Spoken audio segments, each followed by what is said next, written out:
a treat. Phil Schneider has 17 years experience working in the government black projects. He carried a level 3 security clearance.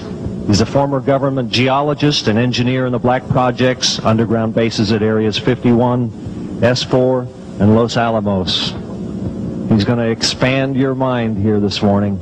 Please welcome Mr. Phil Schneider.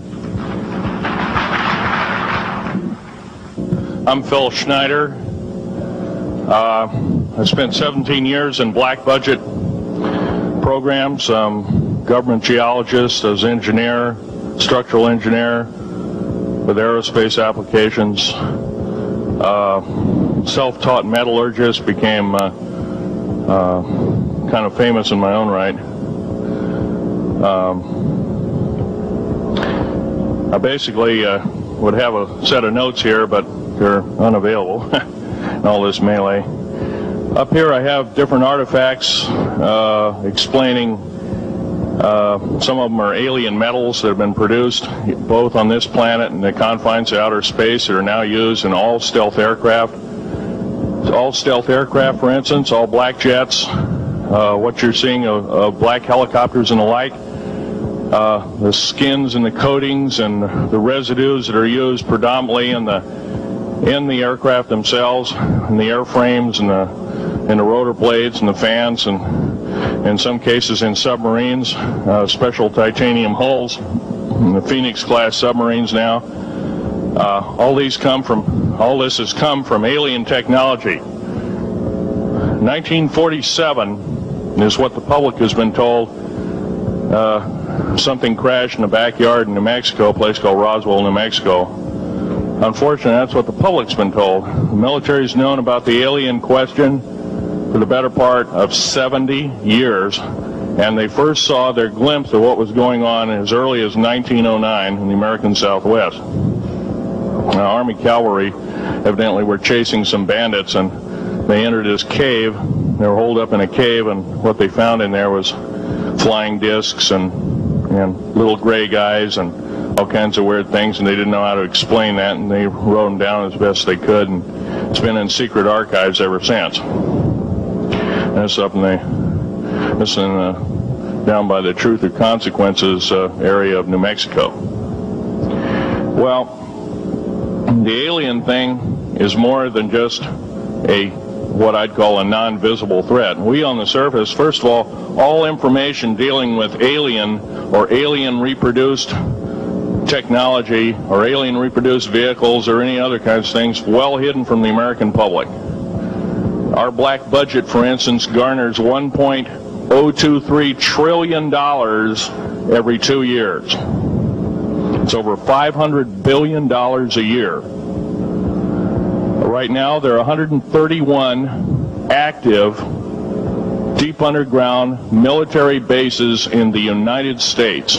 There's 1,477 of them worldwide. Each one has an average cost of $17 to $19 billion. Each one is built in the site. It used to be it'd take a year to 2 years to build each one, and now they're capable of building a couple of them a year with sophisticated methods.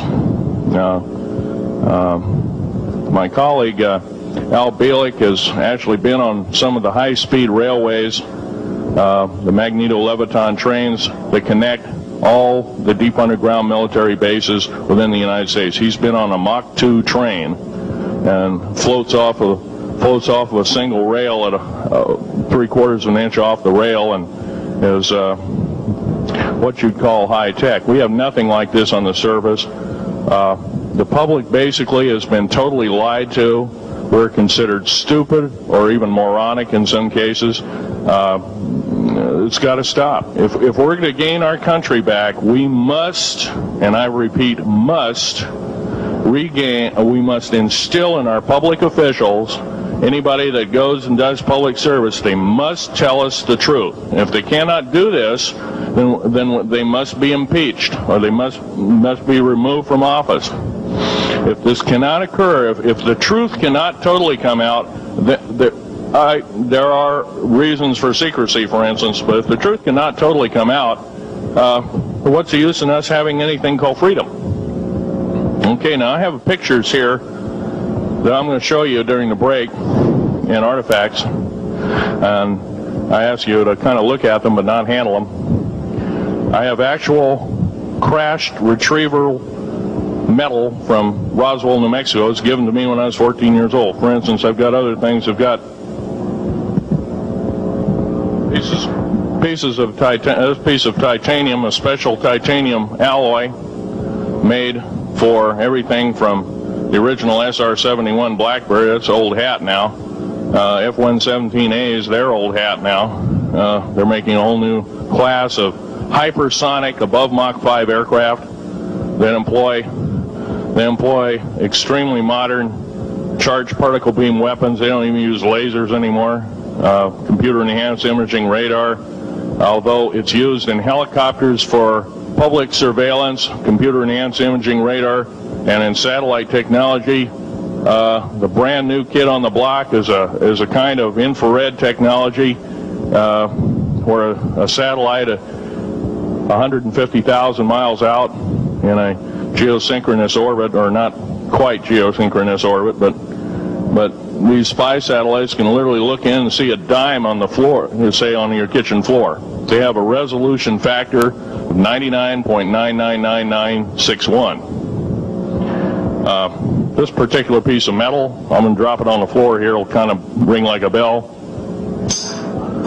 You can't break it.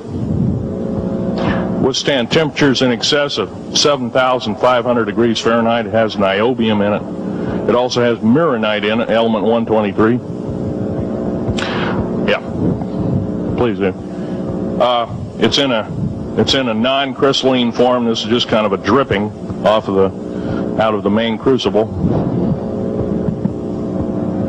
Here's a crystalline example. It's in the scalenohedral crystalline form. We got this from the large grays technology.